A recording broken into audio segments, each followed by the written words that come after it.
documentário sobre Guaranésia, muito bem feito, foi produzido por essa dupla, Regina Flamini e Afonso Marangoni. Esses dois amigos fizeram um trabalho muito bacana, onde eles contam a história da nossa cidade de uma forma bem lúdica, de uma forma onde vários personagens contemporâneos, atuais, participam com seus depoimentos, e vai ser um prazer poder exibir aqui no nosso projeto Guaranésia Lives o trabalho desses dois documentaristas que são exemplares. Oi, Ivan, um grande abraço para você e para todo mundo que está acompanhando a gente. Em primeiro lugar, dizer que é uma alegria participar do projeto Guaranésia Lives, e eu sou Afonso Marangoni, estou com a Regina Flamini. Nós dois somos uns dos responsáveis por encabeçar o projeto do documentário Guaranésia Conhecer para Preservar. E o nome já diz tudo, né? Para a gente ter esse interesse em preservar os bens tombados de Guaranésia, seja os centenários, como esse obelisco, ou seja os mais recentes, a gente primeiro precisa conhecer a história e saber da importância desses monumentos, desses objetos. Então foi essa a ideia do nosso documentário, representar um pouco a história de Guaranésia. Para isso, né, dona Regina, a gente escolheu uma linha de narrativa para que ficasse interessante e contasse um pouco dessa história. E aí a dona Regina vai justamente descrever para a gente qual foi a ideia para amarrar aí todos esses bens tombados. Oi, Ivan. Olá, pessoal do Guaranésia Lives. Agradeço muito por estar aqui participando desse momento e poder compartilhar com todos um pouco sobre o filme documentário que nós fizemos, Guaranésia Conhecer para Preservar. O enredo traz uma neta que vem visitar a avó aqui em Guaranésia, e na oportunidade a avó mostra fotos e conta sobre toda a história dos bens tombados, né? A intenção de montarmos esse documentário foi justamente passar para as pessoas da nossa comunidade, para alunos e para pessoas de outros locais também, a necessidade de preservação do patrimônio, né? Se nós preservarmos, outras gerações futuras também continuarão preservando e tudo ficará para sempre, né? A história, a memória. Tá? Nós contamos com a colaboração de muitas pessoas da comunidade que se envolveram, que nos ajudaram. Foi um tempo bom de pesquisas, de narrações, de fotos, para formar esse documentário, que agora terá a oportunidade de ser divulgado pelo Guaranésia Lives. Então eu tenho muito a agradecer e deixar aqui como frase um pensamento do nosso guaranesiano, querido Dr. Antônio de Lorenzo Neto. Um povo sem memória está fadado ao esquecimento. É exatamente isso, então. Acho que resume bem com essa frase o intuito, e lembrar que tantas pessoas já colaboraram nesse documentário. Infelizmente muitas já morreram, mas a história, a memória delas ficou em parte preservada com esse documentário. Então não se perdeu a história oral da cidade de Guaranésia, muito ficou com esses relatos que estão aí no documentário. Então a avó vai contando para a neta sobre os bens tombados, depois entra essas entrevistas que são de pessoas que viveram, que tiveram experiências com esses monumentos ou esses bens tombados. Então é essa mais ou menos a linha que a gente traz nesse documentário, sempre valorizando então a importância da cidade de Guaranésia. Só para a gente fechar, Ivan, a gente está num cenário maravilhoso da cidade, bem aqui na Praça Central, e estamos no obelisco, né, dona Regina, que também é um dos bens tombados, não é isso? Isso mesmo. Foi construído há mais de 100 anos, 120 anos, quando o Brasil completou seus 400 anos, e está aqui, né, sendo preservado para as gerações futuras. É isso que a gente espera, que outras pessoas tenham essa mesma iniciativa que nós tivemos, né, de divulgar, de repassar conhecimentos, para que a gente continue tendo ainda essa Guaranésia linda, maravilhosa, como essa praça aqui que nós estamos, para ser saboreada por todos. É uma alegria estar novamente com a dona Regina, contando um pouco do nosso documentário, que a gente faça muitas parcerias juntas ainda. E obrigado mais uma vez pela oportunidade. Um grande abraço a todos.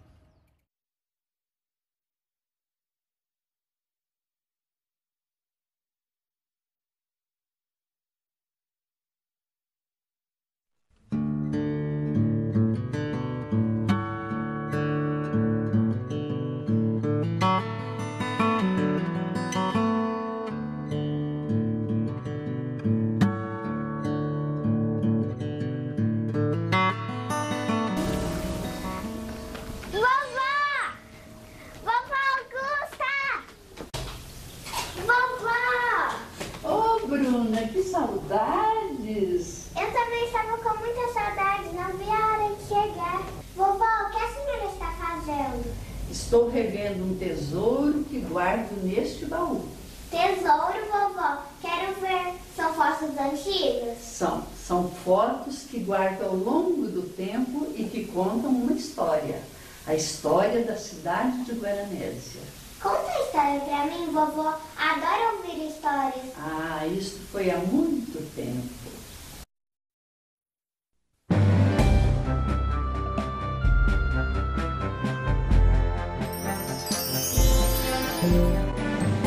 Em princípios do século XIX, o rio Canoas, que banha o município de Guaranésia, era conhecido pelo nome de Rio das Capivaras, porque em suas águas encontravam-se em grande quantidade aqueles animais. O povoado que próximo dali surgiria haveria de ficar conhecido por Santa Bárbara das Canoas. José Martins e Manuel Fernandes Varanda concordaram em doar terreno à Capela de Santa Bárbara para nele se edificar um povoado. Este cresceu rapidamente e em 16 de setembro de 1901 foi criado o município de Guaranésia. Vovó, e as pessoas? Vieram de onde? Com o tempo, vieram italianos, espanhóis, portugueses para trabalharem nas lavouras de café, no comércio e na construção de casas. Mas como eles chegaram até aqui? Da Europa eles vinham de navio, mas para cá eles vinham de trem. A primeira década de 1900, com a larga expansão da cultura cafeeira, houve a necessidade da construção de uma estação ferroviária que pudesse transportar a produção.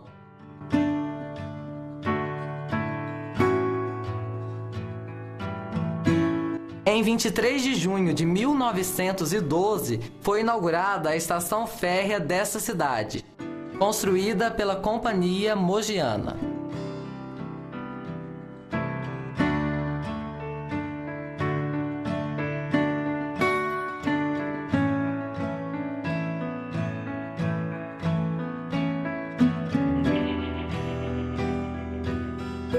A estação de Guaranésia era o foco da cidade. Tudo passava pela estação.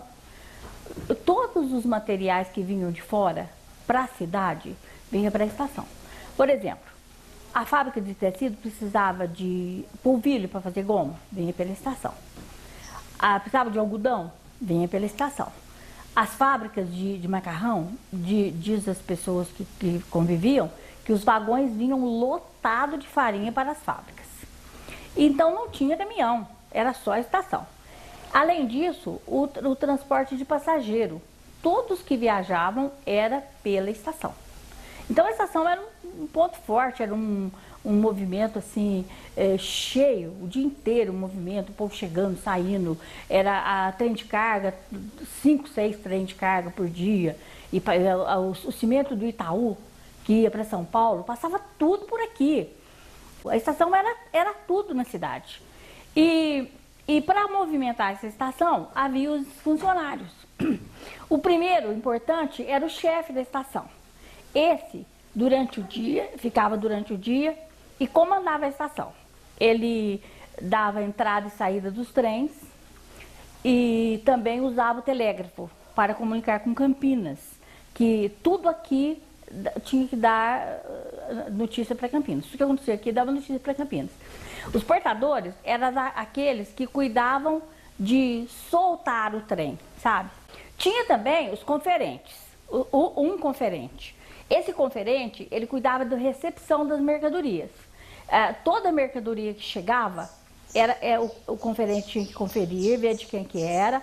Além de receber o produto, ele tinha que avisar as pessoas que tinham comprado, porque vinha pelo trem, né, despachado. Ele tinha que avisar as pessoas que compraram para ir buscar o material. Tinha também o feitor, que cuidava da manutenção da linha. Esse feitor trabalhava o feitor, o encarregado e 5 funcionários. Mas eles tinham que obedecer o mestre-linha. Era muito organizado, era um trabalho assim, muito esquematizado, com muita obediência. Uai, era igual um ônibus, você chegava, tinha o vagão de primeira classe, que era almofadado, com toalhinha assim. Tinha o vagão de segunda classe, que era mais barato, entendeu? Tinha o restaurante no trem que servia comida mesmo, porque as viagens, por mais pequenas que elas fossem, elas demoravam muito. Para você ir para São Paulo, você saía daqui às 8 horas da manhã, chegava às 9 horas da noite em São Paulo. Tinha 2 baldeações, mudar de trem, uma em Casabranca, outra em Campinas.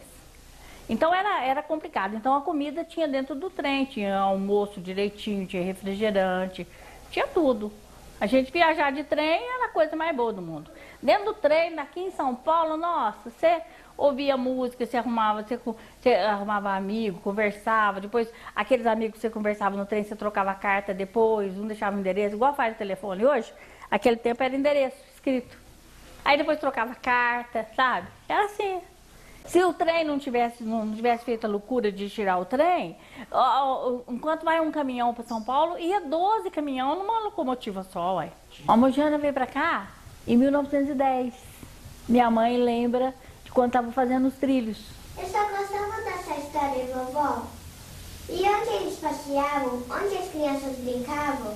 Ah, é aqui, Bruna. Veja a foto, nesta praça.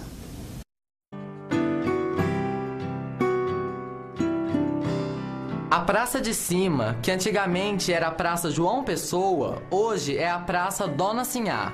Ela passou por algumas transformações, pois antes possuía belas e frondosas mangueiras. A praça era o lugar de encontro de jovens que passeavam, davam voltas ao seu redor e namoravam. Ah, se os bancos e as árvores falassem, quantas histórias teriam para contar! A Praça da Matriz, hoje, Coronel Francisco de Paula Ribeiro, é a mais antiga da cidade. Possui um coreto de relevada importância histórica, construído antes de 1900. Um obelisco comemorativo ao 4º centenário do descobrimento do Brasil e uma erma em homenagem ao Coronel Paula Ribeiro, construída em meados de 1918.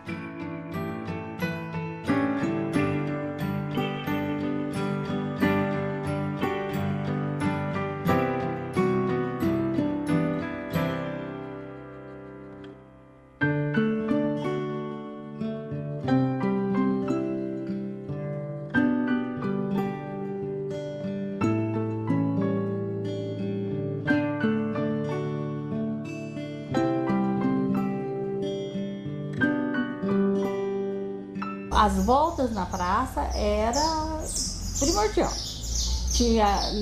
Na época nem missa tinha à tarde, tinha reza. E as pessoas diziam, a igreja católica era muito forte. E então tinha reza, as pessoas iam, participavam, e depois todo mundo saía da igreja e ficava dando volta na praça. Os homens por um lado, as mulheres para o outro, os homens ficavam do lado da rua e as mulheres do lado de dentro. E aí surgiam as paqueras, surgiam os namoros, e iam aí, tinha os bancos da praça. Agora, em 1955 é que começou a reforma da praça. E aí sim, aí fez direitinho, fez o calçamento, fez o passeio ficou bonito, era largo. Antes o passeio era pequenininho, era bem estreitinho mesmo. E depois ficou aquele passeio largo, aí que o povo passeava mesmo, né? Os namoros era sempre ali, surgia ali na praça. E das mangueiras? As mangueiras eram mesmo frondosíssimas mesmo, grandonas. A prefeitura mandava um bambu comprido, os empregados da prefeitura, derrubar as mangueiras quando estava verde. Senão que eles viessem sentar debaixo da mangueira, aí a manga caía em cima deles lá. Aí precisa sair de derrubar as mangas. Nossa praça hoje, linda, maravilhosa, como está. Foi também, de tempo idos, muito boa, muito gostosa para os jovens, para as pessoas. Quem não tinha namorado, quem não ia passear em volta da praça, sentava, tomava sorvete. Tinha ali o seu Ferrúcio, que era a sorveteria da cidade. E nós, mocinhas, encontrava as amigas, dava a volta. As voltas era os homens, as mulheres iam para a direita e os homens para a esquerda. A gente do lado de dentro e do lado de fora. E a gente paquerava. Hoje é paquera, nosso tempo era flertava. Então a gente passava, dava uma olhada para aquele que a gente queria, ele também, e ficava paquerando. Aí depois, quando a coisa começava a rolar o namoro, a gente dava 2, 3 voltas, encontrava com o namorado e ia para a praça. Sentava aqui até o horário do cinema. 8 horas, a gente dava uma voltinha, mas descia para o cinema, sentava, assistia o filme, que passava sábado, domingo, que eram os melhores, que todo mundo ia. Depois a gente ia embora para casa. Aí acabava a alegria. Por que as praças têm esses nomes? A Praça Dona Sinhá recebeu esse nome em homenagem a Dona Margarida Augusta Ribeiro, que era carinhosamente conhecida por Dona Sinhá. Nasceu em Guaranésia no dia 23 de novembro de 1876. Filha de Geraldo Ribeiro do Vale e Francisca de Paula Ribeiro, fundadores da Fazenda Onça. Dotada de viva inteligência e grande coração, foi benfeitora do asilo, do posto de puericultura e da Santa Casa de Misericórdia. E o povo guaranesiano quis perpetuar seu nome em uma das praças de Guaranésia. Francisco de Paula Ribeiro, que nasceu em 1857 em Guaxupé e faleceu em 1913, era irmão de Dona Sinhá. Fazendeiro, casou-se 2 vezes. A primeira com sua prima, Isméria Eulália Ribeiro, a 7ª filha dos barões de Guaxupé. E a segunda vez em Guaranésia com Jacinta Batista Carvalhais, e em nenhum desses matrimônios deixou descendência. Que eu tenho conhecimento que Francisco de Paula Ribeiro morava onde hoje é a Casa da Memória. E era uma pessoa extremamente caridoso, porque ele possuía bens, então na época em que não tinha banco aqui na cidade, não é? Ele favoreceu muito pessoas, principalmente pequenos agricultores, auxiliando no custeio, não é? Da propriedade, ajudando. E não tinha filhos, e casado com Dona Jacinta, que tinha o apelido de Sentota. E ele era irmão da Sinhá Margarida, pessoa também muito inteligente, Dona Sinhá. E Dona Sinhá foi casada em primeiras núpcias com o Dr. Arnaldo Campos Lima, que era irmã do Francisco de Paula Ribeiro, não é? Dr. Arnaldo faleceu, mais tarde ela casou-se com o advogado Alberto José Alves. Daí é que passou a ser Margarida Ribeiro Alves, que tinha o apelido de Dona Sinhá, que então foi dado o nome à praça Dona Sinhá. Então, por coincidência, as 2 praças ficaram. A Praça da Matriz, com Francisco de Paula Ribeiro, e a outra praça, Margarida Ribeiro Alves, que são irmãos. O importante é que todos 2 foram benfeitores da cidade, né? Meu irmão, Geraldo, foi prefeito de 60, em 1960, e foi ele que iniciou a reforma da Praça de Cima, porque antes dele, lá na praça, existiam 4 mangueiras, e era chão, terra, terra vermelha. Então foi nessa época, na época do Geraldo, que foi planejado. Foi nessa época, o Geraldo faleceu em 62, já deixou a praça ajardinada, plantada. João Bento Ribeiro do Vale é que começou o calçamento interno aí, né? Eu me lembro muito bem da época em que era pároco o padre Eusébio Rocha Leite. Então, ele que escreveu o hino da Santa Bárbara, e ele era muito entusiasmado e ensaiava com o pessoal. Ele atraía os meninos, a praça não era calçada, e tinha ali na esquina, entre a casa paroquial e os vizinhos, tinha um espaço em que eles jogavam futebol. Então, os meninos desciam do grupo Carvalho de Brito, deixavam o material escolar num banquinho da praça e ia jogar. E o padre participava do jogo e era animado. E acho que isto influiu muito na escolha, na vocação dos meninos, né? Que vários deles se tornaram padres. A festa era mais a parte religiosa.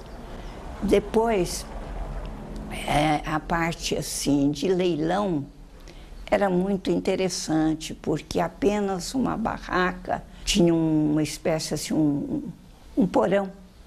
E era muito curioso, porque ali ficavam fechados umas cabras, umas leitoas. Então, um dos atrativos do leilão é que às vezes escapava um cabrito e saía a meninada correndo atrás, era muito divertido. Mas o importante é dizer que a festa não tinha bar e era apenas uma barraca. O forte da festa era o leilão. E quando tinha banda, por sinal, muito boa banda, com o seu Pedro Fontoura, né? Muito boa banda. Ao redor do coreto ficava muito animado. As pessoas ficavam ali apreciando, ouvindo as músicas. E antigamente era bonito mesmo. O pessoal ficava reunido aqui próximo ao coreto. Hoje vai ter banda, hoje vai ter banda, né? E a banda era um atrativo. Havia escolas para as crianças, vovó? Sim. Olha, nesta foto você vê as crianças na escola. Nesse prédio ainda tem a escola? Não, este prédio hoje é a Câmara Municipal, mas durante muitos anos foi Prefeitura Municipal. O primeiro presidente da Câmara e agente executivo foi Major Urias Belarmino de Souza, que governou Guaranésia de 1902 a 1905. Visando o engrandecimento da terra, mandou construir uma casa de instrução pública. Em 7 de setembro de 1907, foi instalado o Grupo Escolar Carvalho Brito. Funcionou ali como escola primária até o final da década de 30. Em 2004, o prédio, já tombado, foi reformado e abriga hoje a Câmara Municipal.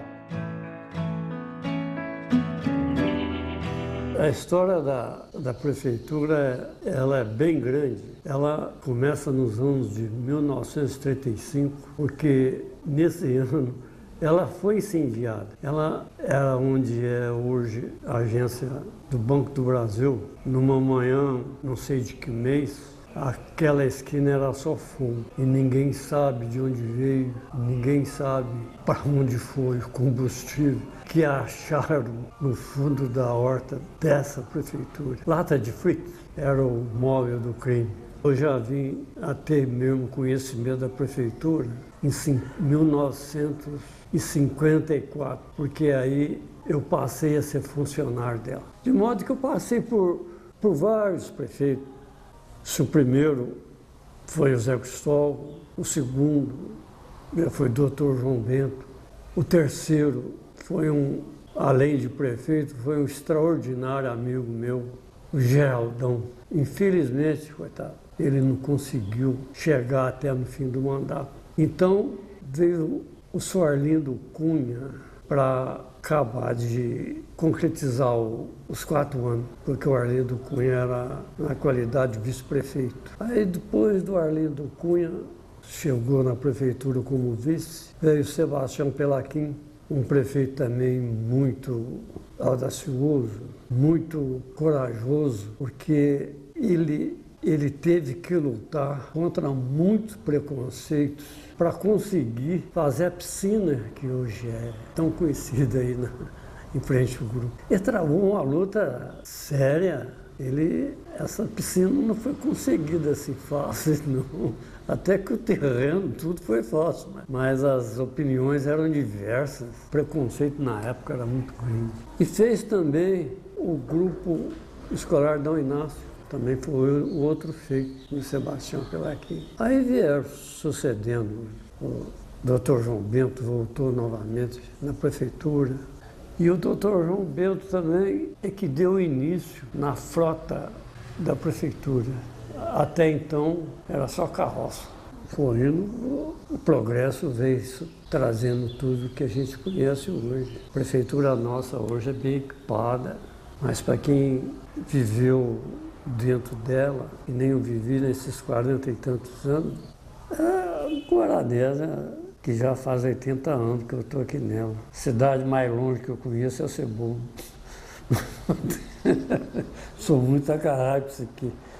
Eu falo que se colocarem 50 sinos de igreja batendo, eu sei para que é o nosso. Ah, sei. Ninguém me faz eu errado. E fiquei um guaranesiano mesmo de G grande. Meu pai foi prefeito aqui na década de 50 a 54. Fez alguma coisa para a cidade, esse calçamento de paralelepípedo, que antes era ruas de terra. Havia muitas pessoas que encravavam nas ruas. Então eles entusiasmaram, mesmo sem ter muito dinheiro, aí a prefeitura fizeram o calçamento. Aliás, não foi remodelada totalmente, ele derrubou as árvores que precisavam ser derrubadas e fez o calçamento da calçada, né? Onde as pessoas passeiam ali. E muito bonito o desenho e muito difícil de ser colocado, porque eles não tinham experiência nenhuma, era uma novidade ainda. Mas veio um especialista, uma pessoa que sabia lidar com isso, e ensinou a turma daqui, que todos eram bons serventes, fizeram o calçamento que está lá até hoje. E ele também fez uma coisa muito útil para a população, que foi pôr a água, que vivia faltando água na cidade, vivia sempre dando muitos problemas, e ele conseguiu pôr a água direitinho, que é uma das que serve até hoje. Aprovaram tudo direitinho. Veio o Juscelino. O doutor Juscelino era governador de Minas, né? Governador de Minas. E tem veio aqui em Guaranésia. Foi muito bem recebido, foi uma festa muito... Foi uma honra, né, para a cidade. Meu nome é João Ribeiro do Vale, filho de Eugênio Ribeiro do Vale. O Eugênio é irmão do Conde Ribeiro do Vale e do Paulo Ribeiro. Irmão da tia Sinhá, é a Margarida Ribeiro Alves. E depois eu fiz o concurso para funcionário da prefeitura. Fui nomeado chefe de serviço de obras. O prefeito era de Lourenço Neto. Certo. E depois eu fiz outro concurso para o Conselho Regional de Engenharia, Arquitetura, Agronomia do Estado de Minas Gerais. Todas as construções, o desenho é meu. Eu que desenho as praças, fiz 4 piscinas, a daqui ficou maravilhosa. As praças, o desenho da de cima, vocês são meninos, não vão entender que lá era pura mangueira. Então as mangueiras, nessa época, dava muita manga, e os meninos iam jogar pedra nas mangas. E o Geraldo, o jardineiro, ficava muito furioso. Falei, pode deixar que eu vou mandar arrancar todas as mangueiras. E fez, assim que eu assumi. Arranquei todas as mangueiras, o terreno ficou vermelhinho. Vermelhinho, pronto, agora estou perdido. Tinha que fazer o traçado. O primeiro traçado não foi muito bem aprovado, não. Fiz o segundo, foi aprovado. É o que está lá até hoje. Em seguida do traçamento, veio a construção das calçadas. As calçadas, com pedrinhos portugueses, foi preciso chamar uns 4 criadores para fazer o serviço. Foi preciso arrumar em Campinas. E aí chegou o traçado das praças. Eu fiz o traçado, eu fiz o traçado, o pedreiro acompanhou tudo direitinho. E depois, em seguida, veio as plantas. E agora? E eu não tinha coragem de escolher a árvore. Então, consultei com o técnico do profissional da Secretaria da Agricultura. Ele mandou planta, em primeiro lugar, os cupressos piramidares. Em segundo lugar, as seringueiras. E as outras, a IP e coisa, em seguida. Estão lá até hoje. Hoje, olha, eu fico até espantado. Não fui eu que plantei, foi eu. A de baixo, ali tem um detalhe que ninguém sabe. Ali, antigamente, tinha a farmácia do Antônio Batista na esquina. E ele, no primeiro canteiro, que a gente cavucou, achou defunto. Lá foi cemitério. Entre eles, eu peguei uma dentadura, estava muito bonita, levei para dentro do dentista. Levei para dentro. Um detalhe muito importante que ninguém sabe. Ali era a prefeitura antiga. Aí depois, nasceu um pé de abacateiro. Nasceu um pé de abacateiro e um moço de gospel, nós chamávamos de Bal. O nome dele era Mário Ribeiro do Vale. Ele veio e pôs o microfone no abacateiro, foi o maior sucesso. Então, ele chegava de tarde e de noite, a moçada ia para lá, reunia ali na esquina para ouvir as músicas. Eu estudei na Dona Jarinanda, o nome da escolinha Jarina Fernandina aqui. Jarinanda, no primário.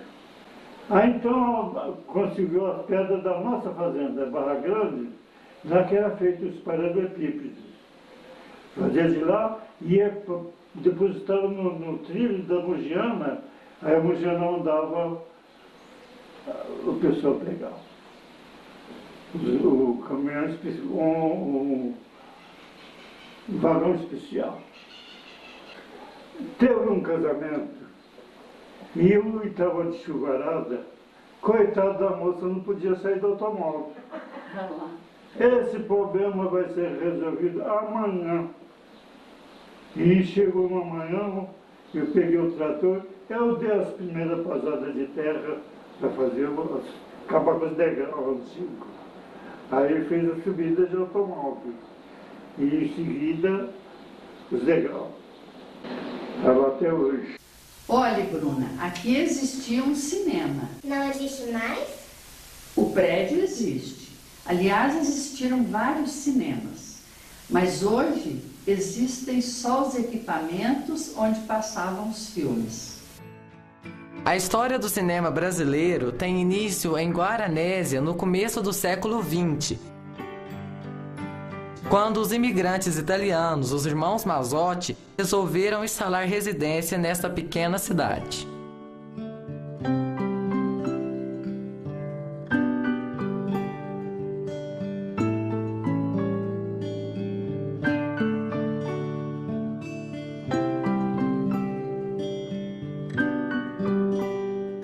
Bom, a história do cinema em Guaranésia começa com a vinda dos irmãos Mazzotti para Guaranésia.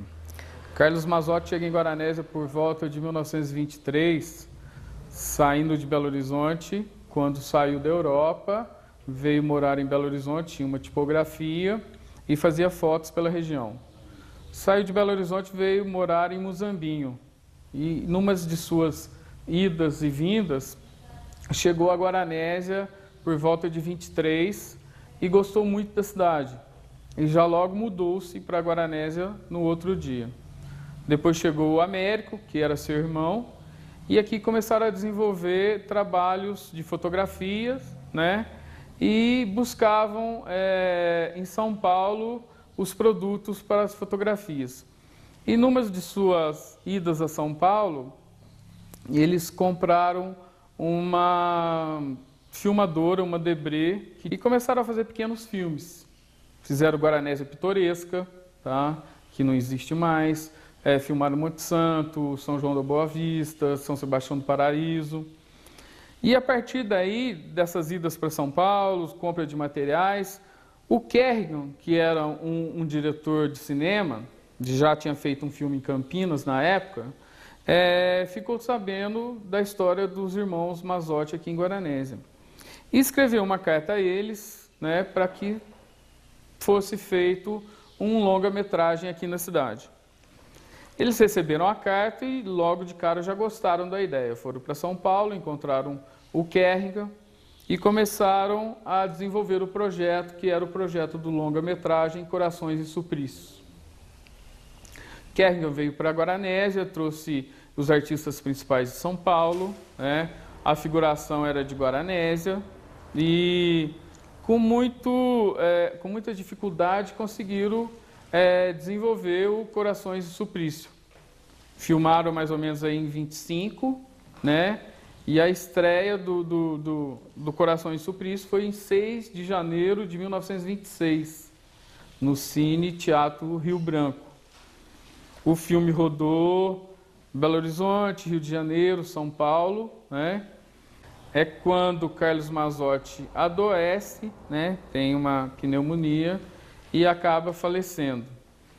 A partir daí, a família guardou o filme em cima de um armário, né, na casa deles. O que foi feito em 26 se perdeu em 1954. Carlos Mazzotti é Américo, gostava muito de cinema, mas não tinha essa noção da questão histórica das ações dele com o cinema, né? E o filme acabou que se perdeu.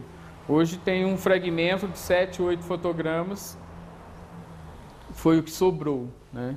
Foi filmado também em Guaranésia, na Fazenda Bebedouro, A Última Bala, que era com o Francisco de Franco e com a Pepita Rodrigues, que foi filmado aqui e também em Gospé, com uma figuração tanto de Gospé como daqui de Guaranésia também. Mais ou menos na época de 80, Fernando Romanelli faz Os Assassinos, que não é em 35, mas, né, é um filme que ficou marcado na história também, Os Assassinos. Dos filmes, né, feitos na cidade de Guaranésia. Então, Guaranésia tem uma história assim, muito estreita com a cultura, com o teatro e também com o cinema, com a sétima arte.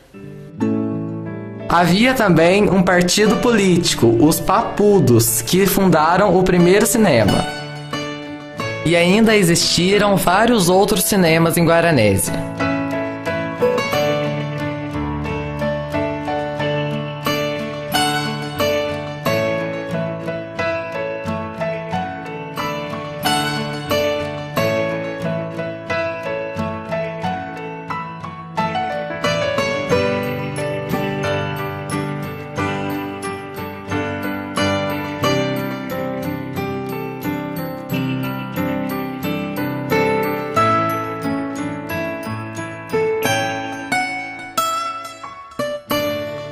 O primeiro cinema foi o dos Papudos, que é um partido político. E depois passou a ser o Cine Santa Bárbara, que é o cinema já com bilheteria, né? Era cinema mudo na época, né? Então ficava tinha um projetor, ficava um pianista Se a pessoa corria um pouquinho, o pianista tocava mais rápido, né, o piano. Então, depois do Cine Santa Bárbara, veio o Cine Meireles, que era ali na Prudente de Moraes. Então, era um cinema pequeno também, era cinema mudo também. E depois do Cine Meireles, aí foi o Cine Teatro Rio Branco, que ali tinha cinema e teatro. E o teatro era todas as pessoas aqui de Guaranésia mesmo, né? Os atores eram Roberto Kleber, tinha lá o Américo Pereira Dias, então é esse povo assim que fazia esse teatro. O palco era pequeno, né? Então ali tinha a tela ficar no fundo, tinha cortina, tudo. E o cinema tinha 350 poltronas.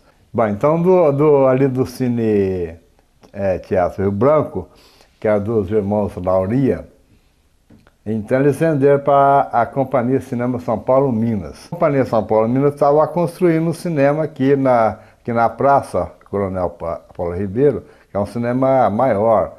E o dia 12 de junho de 58, que é o dia dos namorados, inaugurou o cinema. O primeiro filme foi o Corcunda de Notre Dame. Então lá no Cine São José, passava, assim, quando passava Mazzaropi, é o filme que dava mais renda, era o filme do Mazzaropi. Agora, o filme mais longo que tivemos foi o Titanic. Nós passamos durante 26 dias. Tinha as matinês, tinha seriado. Tinha seriado do Capitão Marvel, né, que voava, igual o Super-Homem. Tinha seriado do Tarzan.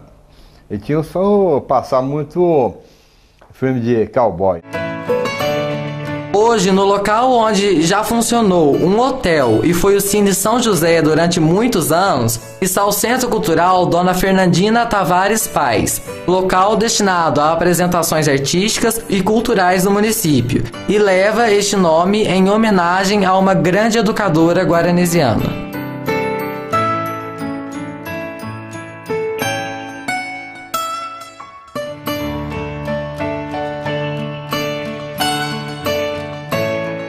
Fernandina Tavares Paz nasceu em Guaranésia em 3 de dezembro de 1903.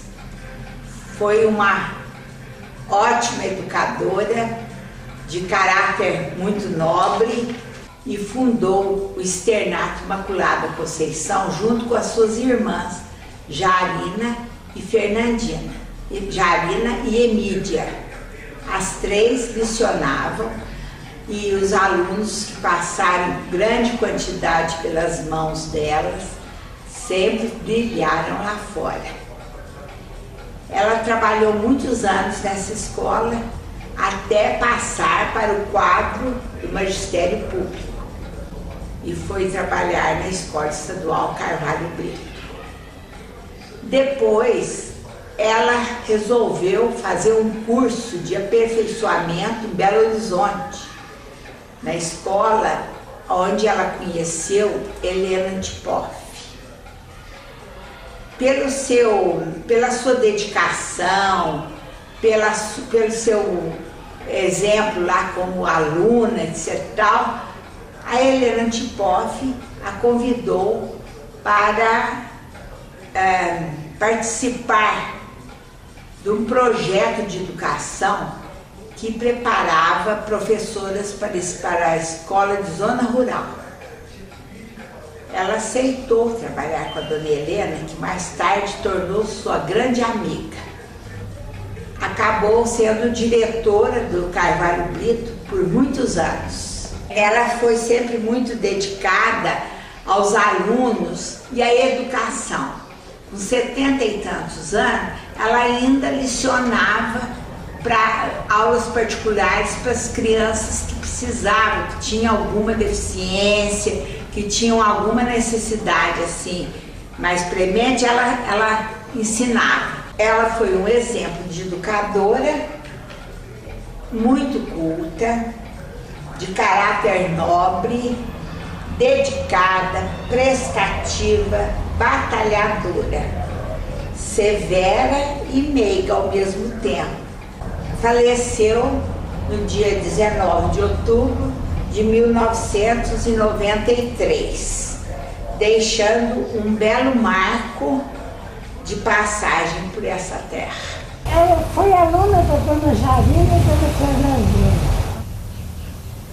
Eram muito boas.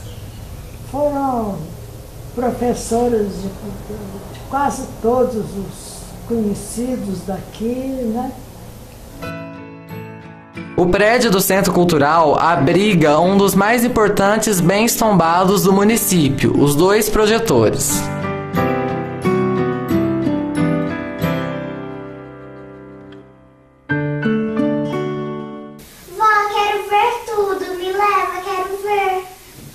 Nossa, Bruna, como as horas passaram. Vamos tomar um cafezinho? E aí eu levo você para conhecer todos os tesouros de Guaranésia.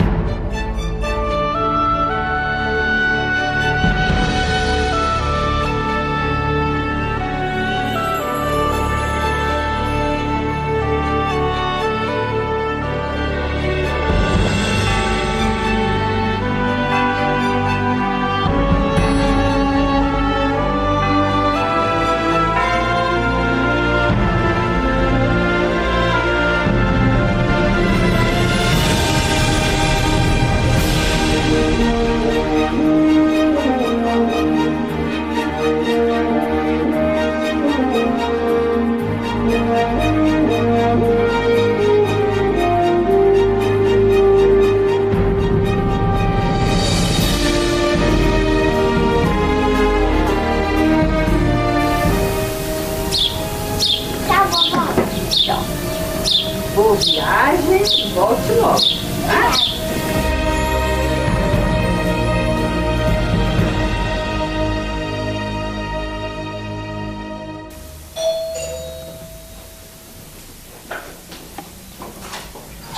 Oi, dona Augusta. Oi. Bom, boa tarde para a senhora. Muito obrigada. De nada, tchau. Tchau.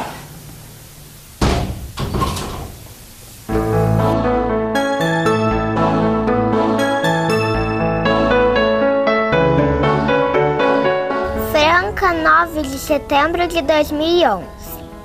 Vovó Augusta, espero que a senhora esteja bem. Faz um mês que eu estive aí e já estou com muitas saudades. Não vejo a hora de voltar em Guaranésia e conhecer mais sobre a cidade onde a minha história começou, onde meus avós nasceram e meu pai também. Papai sempre disse que tem orgulho de ser guaranesiano. Não vejo a hora de ele chegar. Papai vai me deixar passar as férias aí.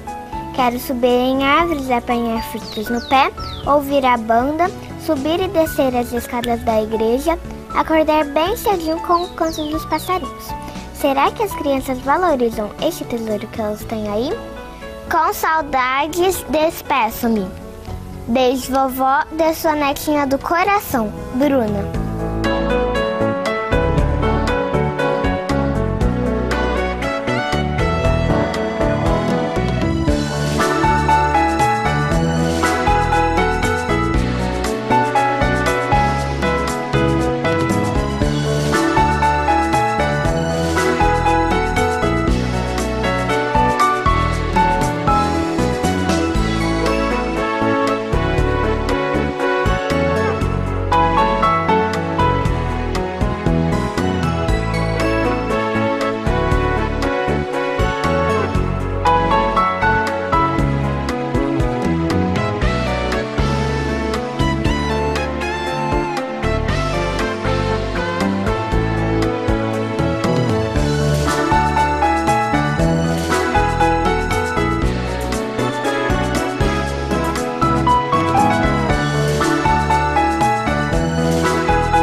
Música